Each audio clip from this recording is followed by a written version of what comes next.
Ação de liderança, e hoje o tema aprofundando raízes. Na verdade, nós vamos estar falando sobre o relacionamento discipulador, vamos estar falando um pouquinho mais profundo sobre o relacionamento discipulador, que é o relacionamento entre o discípulo e o discipulador, tá joia? Vamos lá, queridos. A gente fala raízes porque a palavra raízes forma um acróstico, eu acho que é assim que fala, do R significando relacionar-se, o A significando acolher, o I significando, né, lembrando do interceder, o Z de zelar pela pessoa, o E de ensino, de ensinar o evangelho, e S que é solicitar contas.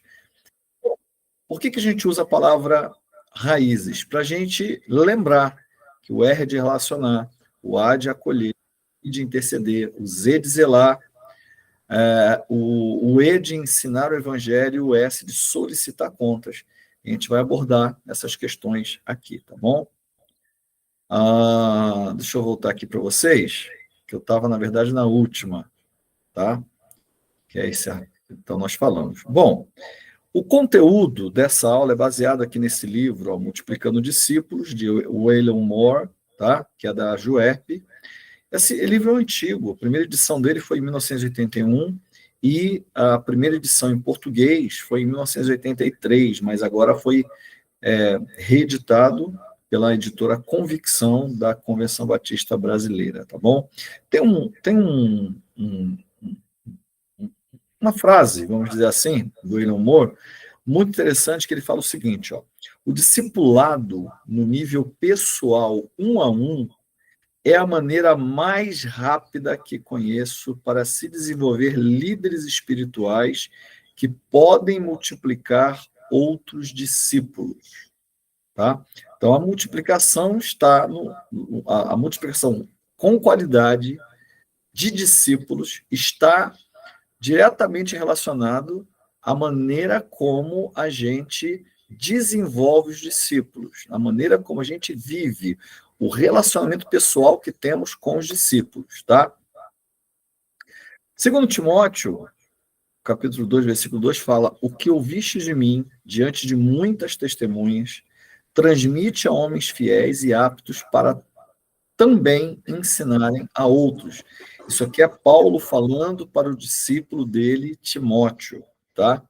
E ele está mandando Timóteo reproduzir o que ele próprio fez com Timóteo e o que Barnabé antes tinha feito com ele, né? O que ouviste de mim, diante de muitas testemunhas, transmite a homens fiéis, aptos para também ensinarem a outros, tá?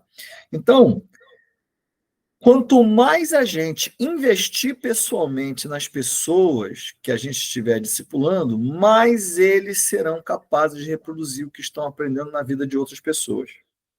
A gente, sem investir muito, as pessoas já reproduzem um pouco aquilo que a gente faz, né?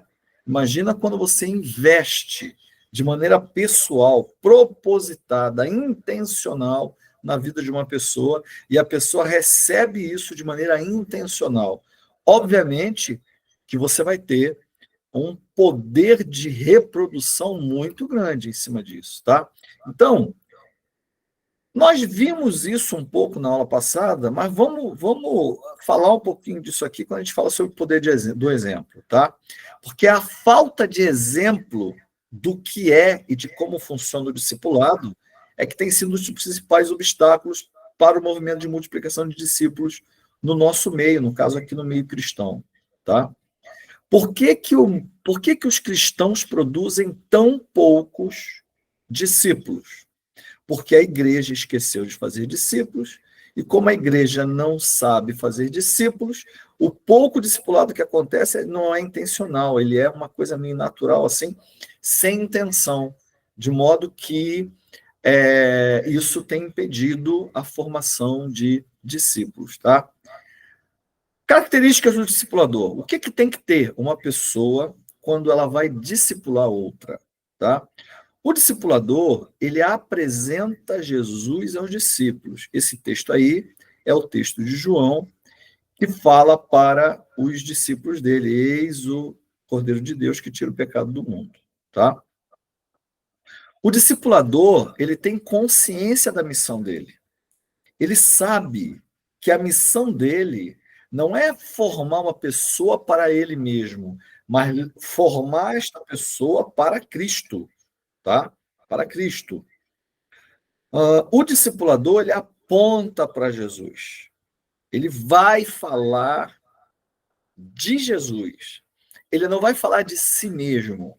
Ele vive por Jesus e ele aponta todo mundo para Jesus, tá? E o discipulador é alguém que tem experiência com Deus, como João Batista tinha. Alguém que tem experiência com Deus. É alguém que conhece a Deus. Sem essas premissas aqui, não tem como a gente discipular ninguém, né? Se eu não tiver interesse de apresentar Jesus às pessoas, se eu não tiver consciência da minha missão, que é apresentar Jesus às pessoas, se o discipulador não apontar para Jesus, se o discipulador é alguém que não tem experiência com Deus, não tem o que ele fazer. O discipulador, isso aí não é um cargo, não é sabe, um status, nada disso, é uma missão sendo praticada. E isso depende dessas coisas. Então, por isso que eu falei do aprofundando raízes, no iníciozinho da aula, que o raízes faz aquele acróstico, né?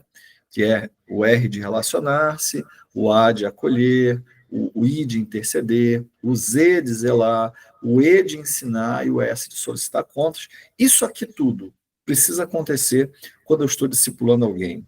Eu preciso me relacionar intencionalmente, eu preciso acolher, eu preciso interceder, orar pela vida daquela pessoa que eu estou discipulando, zelar pela vida daquela pessoa, né? Cuidar, ensinar o evangelho, ensinar ela a viver de acordo com o evangelho e solicitar contas, que é dar uma cobrada mesmo, tá? De como que ele está vivendo, tá joia? Então vamos, quando a gente faz esse raízes aqui, que é justamente o relacionamento discipulador, baseado em raízes, o que nós estamos fazendo é implementando uma rede de cuidado, tá? Uma rede de cuidado. Eu esqueci de abrir minha Bíblia aqui. Alguém está com a Bíblia aí? Pode abrir Marcos 3, versículos de 3 a 15. Alguém está aí com a Bíblia, não? E se tiver, pode falar. Eu peguei uma Bíblia aqui também. Já que é tão fininha, Marcos 3.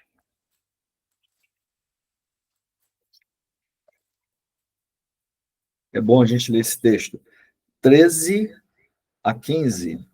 Jesus subiu ao monte e chamou para si aqueles que ele quis, os quais vieram para junto dele.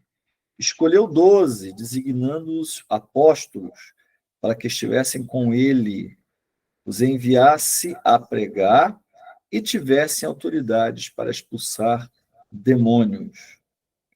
Ele está falando aqui dessa implementação, desse cuidado maior. O grupo de Cristo era maior, mas ele chamou 12 para ficarem mais próximos dele, para serem aqueles discípulos que iriam aprender coisas além, né? Então, vamos falar um pouquinho sobre o R do Raízes, né, que é relacionar-se. Então, o relacionar-se, meus queridos, é uma prática intencional de formar discípulos por meio de contatos pessoais.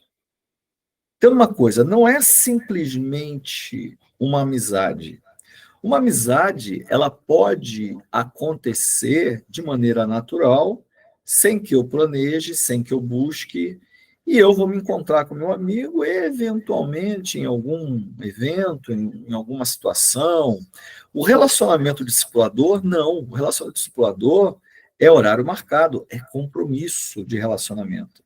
É uma busca incessante por um relacionamento cada vez mais profundo, tá? Portanto, é uma prática intencional. A palavra intenção aqui, ela é muito importante, tá? A palavra intenção, porque é ela que vai definir a organização desse relacionamento. eu preciso me esforçar para estar com aquela pessoa. Eu preciso marcar para estar com aquela pessoa e eu preciso de regularidade para estar com aquela pessoa, tá? Então, eu preciso ter, para eu fazer isso, uma intencionalidade na agenda. Eu preciso olhar para minha agenda, olhar minhas tarefas e arrumar tempo e ajustar para que eu consiga, tá bom? Nós precisamos reconhecer biblicamente que o Senhor não nos criou para a exaustão ministerial. Muitas vezes a igreja, ela suga demais. Muitas vezes a atividade da igreja eventualmente podemos ter um evento que nos consuma um pouco mais, sim. Agora, uma igreja que é uma igreja composta de tarefeiros, pessoas que só fazem, e não tem tempo para mais nada. Eu sei de casos de pessoas que se envolvem com tantas coisas da igreja que não tem tempo para estar com a família. Não tem tempo para ir no cinema. Não conseguem, sabe, comemorar um aniversário. Não conseguem porque estão envolvidas demais em ministérios, quando, na verdade, nós deveríamos estar envolvidos com aquilo que Cristo mandou a gente fazer. Tudo da igreja é importante, mas devemos fazer tudo, como diz a palavra, com ordem e decência. Se aquilo que eu faço na igreja me toma tanto tempo que eu não consigo fazer absolutamente mais nada, tem coisa errada aí, meus queridos. Nós não podemos aceitar. Infelizmente, é muito lastimável quando uma igreja como a nossa, que tem uma preocupação em não ocupar demais as pessoas, e aí a gente faz uma escala que pelo menos assim, de 15 em 15 dias a pessoa vai poder ficar de boa, a pessoa vai e simplesmente acha que, por exemplo, a escala que seria para ela poder descansar, ela acha que é tirar folga de um serviço. Não, queridos, é adoração, né? Mas eu dedico meu tempo ao Senhor. Imagina que na Bíblia você tem 6 dias trabalhados e o 7º dia descansa, ok? Você sempre teve a preocupação da igreja de ter um dia dedicado ao Senhor. O princípio ali é o princípio da dedicação ao Senhor.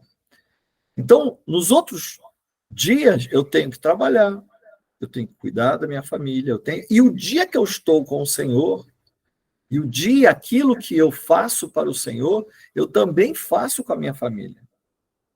Então, a gente precisa ter sabedoria e fazer com que nossa agenda contemple o nosso trabalho, a nossa família, os nossos amigos, o culto que eu presto ao Senhor e a vontade dele que precisa ser manifesta na minha vida, que é a questão de ir e fazer discípulos, tá?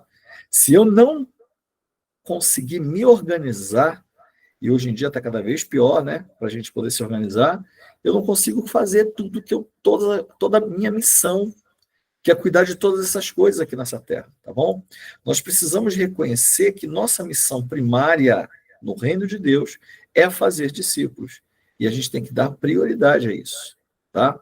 Eu estou falando isso, mas eu estou falando para mim mesmo, porque é difícil demais, tá bom, meus irmãos? É difícil se organizar para estar com os discípulos, tá?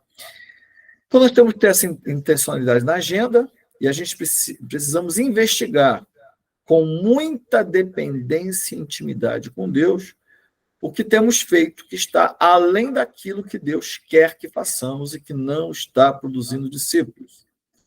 De cara, eu posso falar para os irmãos que a maioria de nós está fazendo muito nas redes sociais e não está tendo tempo de fazer outras coisas.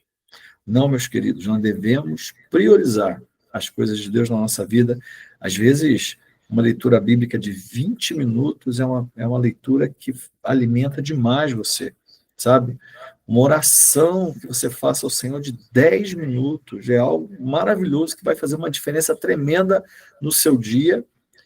E uma mais meia hora que você tire para ligar, conversar com teu irmão, né? E talvez 1 hora que você marque do seu dia para estar com alguém, discipulando alguém, meu querido, é 1 hora e meia daquele dia, porque o discipulado não é todo dia, é no máximo 2 vezes por semana. Então você tem meia hora por dia para estar com o Senhor, e você tem aquela hora que você tem com o seu discípulo para estar com ele, conversar com ele, e não só isso, e para estar com amigos também, tá? Quantas horas da semana você tira para estar com seus amigos? Porque os discípulos são seus amigos também, tá? Nós precisamos ajustar essa agenda, então, a nossa agenda, a agenda de Cristo, porque a agenda de Cristo, na prioridade dele, a gente deve fazer discípulos, tá? Então, vamos lá. Falamos do R, agora vamos falar do A, do Raízes, né? Que é acolher, trazendo a responsabilidade para si. Abram todos aí Lucas 9 na Bíblia. Nós vamos ler vários textos de Lucas 9. Lucas 9. Deixa aberto aí. Eu vou falando o nome dos irmãos aí que vão lendo. Tá joia? Conforme eu for falando. Eu vou ler esse primeiro texto, né? Lucas 9, de 10 a 17. Fala assim: ao voltarem, os apóstolos relataram a Jesus o que tinham feito. Então ele os tomou consigo e retiraram-se para uma cidade chamada Betsaida. Mas as multidões ficaram sabendo e o seguiram. Ele as acolheu e falava-lhes acerca do reino de Deus. E curava os que precisavam de cura. Ao fim da tarde, os 12 aproximaram-se dele e disseram: manda embora a multidão para que eles possam ir aos campos vizinhos e aos povoados e encontrem comida e pousada, porque aqui estamos em um lugar deserto. Ele, porém, respondeu: deem vocês algo para comer. Eles disseram: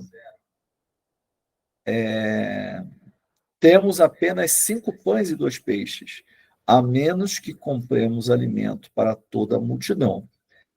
E estavam ali cerca de 5.000 homens. Mas ele disse aos seus discípulos: façam-nos sentar em grupos de 50. Os discípulos assim fizeram, e todos se assentaram, tomando os 5 pães e os 2 peixes, e olhando para o céu, deu graças e os partiu. Em seguida, entregou-os aos discípulos para que os servissem ao povo.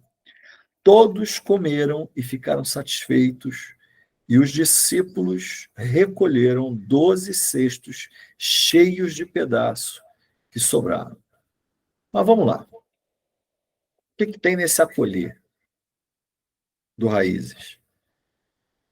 Acolher é um conjunto de atitudes intencionais de levar o relacionamento discipulador a se envolver na vida em igreja, na vida junto, tá?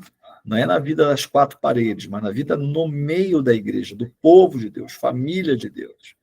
Então, acreditamos que os PGMs, as classes da escola bíblica, os passeios, os retiros, os encontros sociais da igreja são momentos estratégicos para a integração de novas pessoas, sim. Não é só fazer, mas não é só fazer a pessoa frequentar essas atividades, mas sim fazer com que o discípulo se envolva, tá? De maneira espiritual, tá joia? Espiritualmente, por meio de todas essas coisas. Vamos lá. Esse acolher é um ato de compaixão. No mundo que as pessoas são tão frias, cada um vivendo sua própria vida, tão egoístas, a gente querer acolher alguém, a gente está atendendo muito o mandato de Cristo na nossa vida, porque é um ato de compaixão acolher, tá? Outra coisa, é um ato de abnegação, quer dizer, é um ato sacrificial, é um ato em que eu abro mão de certas coisas da minha vida para me dedicar ao outro. Não existe relacionamento sem sacrifício, queridos. Para você se relacionar com a sua mulher, tem que ter sacrifício. Para você se relacionar com seu marido, você tem que ter um sacrifício. Você se relacionar com o teu filho, você tem que ter sacrifício. Se você se relacionar com seu amigo, você tem que ter sacrifício. Não dá para viver só por conta nossa própria conta, tá bom? Vamos ler ali, ó. É um ato físico e espiritual. Lê para a gente aí, Márcio, por favor, Lucas 9, versículo 11. Não esquece de abrir o microfone. Mas as multidões ficaram sabendo e o seguiram. Ele as acolheu e falava-lhes acerca do reino de Deus e curava os que precisavam de cura. Quer dizer, ele ensinava o reino de Deus, mas ele também se preocupava com o físico. Ele curava também aqueles que precisavam de cura, tá? Então, esse acolhimento é um acolhimento físico e espiritual. Também é um acolhimento que a gente fica sensível à necessidade do outro, com quem a gente está se relacionando, tá? Vamos ler o Lucas 9, 13, tá? Lê para a gente aí, Elisete, por favor. Elisete Mineira. Lucas 9:13. No entanto, eles lhe ordenou: dai-lhe-vos algo com que possam se alimentar. Mas eles replicaram: não temos nada além de 5 pães e 2 peixes, a não ser que compremos comida para todo esse povo. Pois é, Jesus estava lá, mas ele falou assim: dá vocês algo para eles comerem, façam vocês. Ele confiou em nossas mãos esse acolhimento. E ele está conosco para nos ajudar nesse acolhimento que fazemos, tá? Aí, agora a Elisete Zanata, lê para a gente o versículo 14.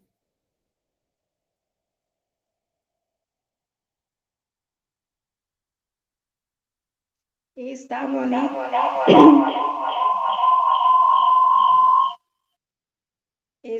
ali cerca de 5.000 homens.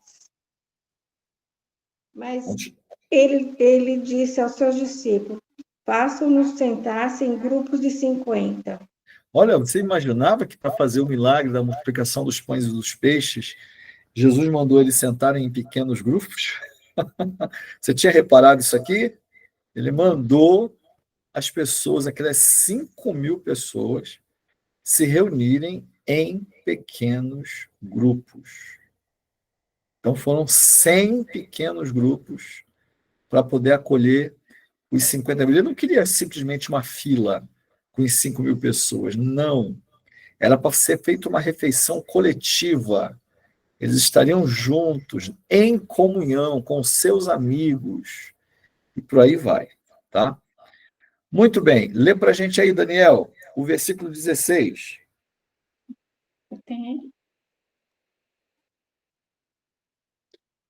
Tomando os 5 pães e os 2 peixes e olhando para o céu, deu graças e os partiu. Em seguida, entregou-os aos discípulos para que os servissem ao povo. É um ato de dependência de Deus mesmo. Você vê que o próprio Jesus, antes de multiplicar, ergueu aos céus, orou, agradeceu e mandou servir. Quer dizer, o ato do acolhimento não é um ato da nossa força, mas é um ato em que a gente confia naquilo que Deus está fazendo. A gente confia no poder de Deus, nós fazemos na dependência de Deus, tá? Isso é muito importante que fique claro, tá bom? No caso agora, o David, lê para a gente o 17, David. Todos comeram e ficaram satisfeitos, e os discípulos recolheram 12 cestos cheios de pedaços que sobraram. Então tá. Então você vê que não admite desperdício, né? Não admite desperdício. É um ato que é a conta. Não é para mais nem para menos. O acolhimento é na medida, tá? Então vamos continuar aqui, tá, queridos? É vencer barreiras de indiferença. Mateus, lê para a gente os versículos 26, 27 e 28.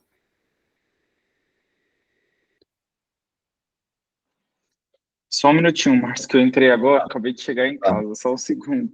Atos 9, 26 a 28, 26, né? 27 e 28. Quando chegou a Jerusalém, tentou reunir-se aos discípulos, mas todos estavam com medo dele, Não, não é Atos, acreditando que fosse. é Atos. Atos 9, não é? Ah, não, então tá errada essa referência. Deve ser Lucas. Lucas Lucas, 9, peraí. 26, 27 e 28. É Lucas, Se perdão. alguém se envergonhar de mim e das minhas palavras, o Filho do Homem se envergonhará dele quando vier em sua glória, e na glória do Pai dos santos anjos. Garanto a vocês que alguns que aqui se acham, de modo nenhum, experimentarão a morte antes de verem o reino de Deus. Aproximadamente 8 Eu tô dias. achando, É esse? tô achando que não é esse não, deve ser Atos mesmo, perdão. É Eu te Não, atrapalhei. peraí, deixa eu ver. Peraí. Atos 9, Perdão. imagina. 9, 26 26, a... 27 e 28. Tá. Quando chegou a Jerusalém, tentou reunir-se aos discípulos, mas todos estavam com medo dele, não acreditando que fosse realmente um discípulo. Então Barnabé o levou aos apóstolos e lhes contou como, no caminho, Saulo vira o Senhor, que ele fará, e como em Damasco, e ele havia pregado corajosamente em nome de Jesus. Isso Assim tá bom Saulo por ficou... aí. Tá bom por aí.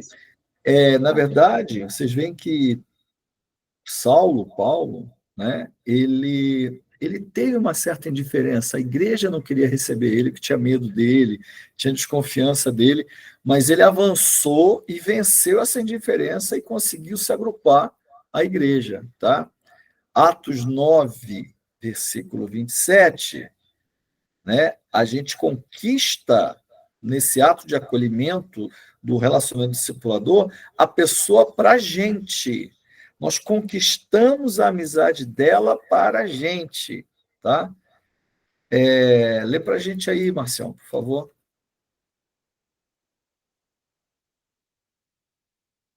Atos 9, 27. Isso. Então Barnabé o levou aos apóstolos e lhes contou como, no caminho, Saulo vira o Senhor que ele falara, e como em Damasco ele havia pregado corajosamente em nome de Jesus. Ou seja, o Barnabé ele se entregou a Paulo, ele conquistou Paulo, né? E ele conhecia Paulo ao ponto de botar a mão no fogo por ele, junto aos apóstolos, tá? Ainda no 9:27, você vê Barnabé, ele estava correndo o risco de ficar queimado com a igreja, porque estava defendendo Paulo. E ele enfrentou isso. Muitas vezes o discípulo precisa fazer isso, tá? Ontem, inclusive, eu tive uma reclamação de um pastor daqui da região, me ligou falando a respeito de uma aula de um professor lá do seminário, né? Aí chegou as informações, aí eu fui ver, uma coisa ele tinha dito mesmo, a outra coisa não, mas a coisa que ele tinha dito mesmo, ele estava certo. E eu tive que defender ele junto a esse pastor que ligou, né? Com todo respeito, com todo carinho e tal. E eu expliquei para ele os motivos e baseado em que o professor tinha dito o que disse, tá? Outra coisa, o acolhimento é um ato de sensibilidade ao Espírito Santo. Atos 9, 10 a 19, vocês vão ver a igreja totalmente dependente do Espírito Santo. O Espírito Santo é um personagem que está o tempo todo aí na história da igreja em Atos, tá? E o acolhimento implica em eu integrar aquele meu discípulo à igreja, à comunidade da igreja, tá? Está aí em Atos 9, 27. Então, Barnabé levou os apóstolos, ou levou aos apóstolos. Quem? Paulo. Apresentou Paulo aos apóstolos, tá? Integrou Paulo à igreja. E O discipulado, o relacionamento, o acolhimento trazido pelo discipulado requer investimento de tempo. Não existe discipulado sem que tempo seja investido. Não precisa de muito, mas precisa, tá? De investimento, sim. E tudo isso produz discípulos frutíferos. Leia aí o 29, por favor, Elisete Mineira.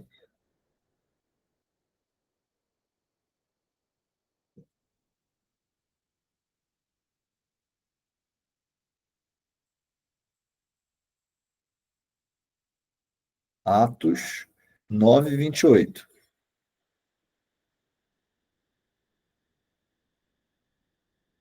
Tem que abrir o microfone. Desculpa. Imagina. E assim, Saulo permaneceu com eles e caminhava com liberdade em Jerusalém, proclamando com toda ousadia o nome do Senhor. Quer dizer, o fruto de Paulo, né? Depois de tanto acolhimento, depois de tanto cuidado de Barnabé, Barnabé discipulou Paulo e Paulo foi adiante e começou a dar frutos, tá? Então tá, nós falamos do R, que é relacionar-se, falamos do A, que é acolher, nós vamos falar do I, que é interceder, tá bom? Interceder. Vocês sabem que aqui na minha tela não aparece a referência bíblica, é Lucas 11, de 1 a 4, né? Lucas 11, de 1 a 4.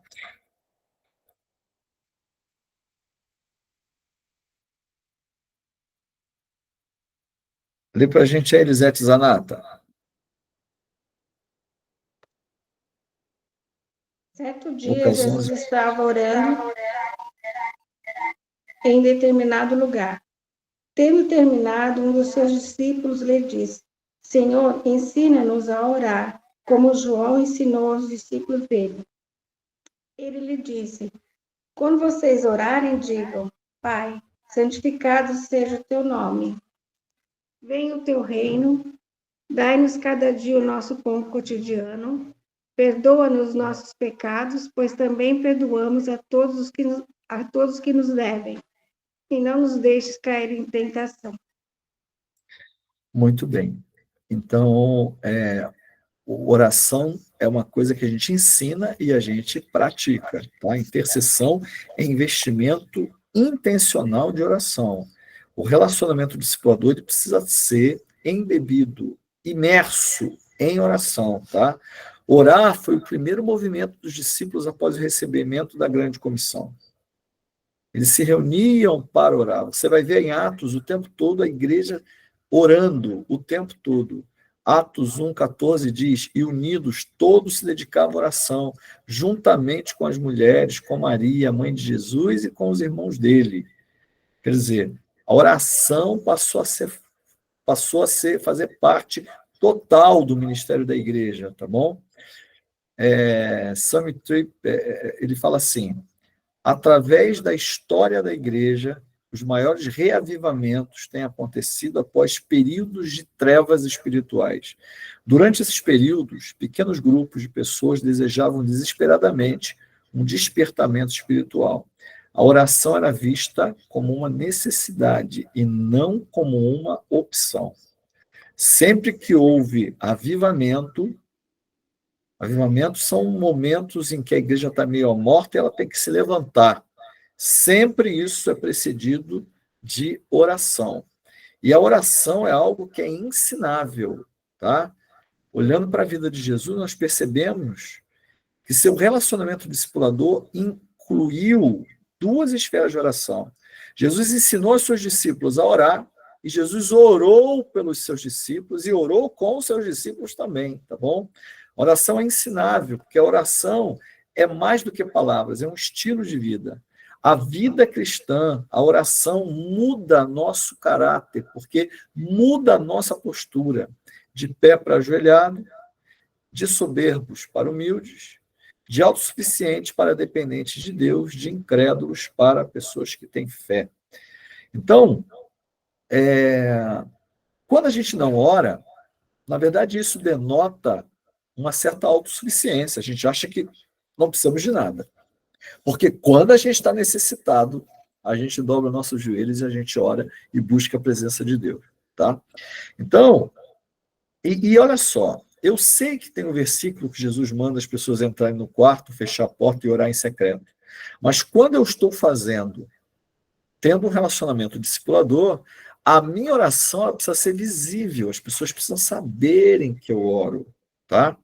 E aconteceu que, estando ele a orar num certo lugar, quando acabou, lhe disse um de seus discípulos: Senhor, ensina-nos a orar, como também João ensinou aos seus discípulos. Por que eles pediram isso a Jesus? Porque eles viram Jesus orando. Então, se não nos verem orando, como que as pessoas vão aprender? Isso aqui é difícil, principalmente eu. Eu gosto muito que ninguém me veja orando, eu gosto de ter meu momento com Deus assim que ninguém veja, sabe? Se eu sei que tem alguém vendo, eu não fico a mesma coisa, entendeu? Agora, não, claro, na igreja, publicamente e tal, mas eu estou falando em outras ocasiões, tá? É uma coisa que a gente precisa resolver, consertar em nós, tá joia? Apenas o discípulo se preocupa em aprender a orar corretamente, ou seja, a ter a oração como estilo de vida, porque ela, assim, o discípulo se inspira na nossa vida, tá bom? Imagina que o texto fala, um de seus discípulos né, falou, né, Senhor, ensina-nos a orar. Por quê? Porque ele tinha visto, tá? Então, aprofundando raízes, nós temos, hoje é aula 1, relacionar-se, acolher, interceder, aí depois vamos ver, zelar, ensinar o evangelho e solicitar contas. Beleza? Vocês viram quanta coisa tem nesse relacionamento discipulador? Quando a gente fala em discipulado, quanta coisa envolvida, quanta coisa a gente tem que lembrar, mas conforme a gente vai fazendo, a gente vai lembrando de todas essas coisas, sabe? São coisas que vocês devem ler, reler, meditar, pensar, até que isso vire um estilo de vida. E quando vocês começarem a fazer seus discípulos, vocês vão lembrar de tudo isso. É claro que primeiro alguém precisa fazer o discipulado com vocês, tá? Mas vocês vão lembrar de todas essas coisas aqui, porque o discípulo vai fazer essas coisas com vocês, tá bom? Perguntas? Uau, hoje terminamos cedo, hein? Perguntas?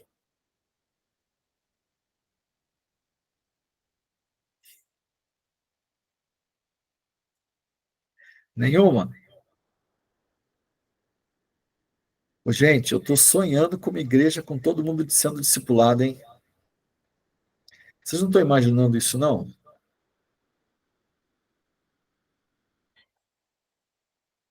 Estão imaginando? Ah, Vai ser. não vejo a hora de eu ser discipulada. Ô, benção. Fico contando, quem que vai me discipular? Fico aqui imaginando. Precisamos orar, meus queridos. A multiplicação, porque é assim, ela começa muito devagar, o discipulado começa muito devagar. Só que depois multiplica 1 a 1. Então, imagina o seguinte, se no primeiro ano eu tenho 5, no segundo ano eu tenho 10, no terceiro ano eu tenho 20, no quarto ano eu tenho 40, no quinto ano eu tenho 80, no sexto ano eu tenho 160, no sétimo ano eu tenho 320, tá vendo? Aí o ritmo vai aumentando, é sempre dobrado, porque é um discípulo cuidando de outro discípulo. Mas para acelerar um pouquinho, a gente pode fazer discipulado com 1, 2 ou 3 por vez, que aí vai multiplicando mais rápido. Tá bom? Até uns 3 dá conta. Jesus tinha 12 porque o ministério dele era integral, né? Mas a gente consegue dar conta aí de uns 3 assim, a gente consegue sim. Tá bom?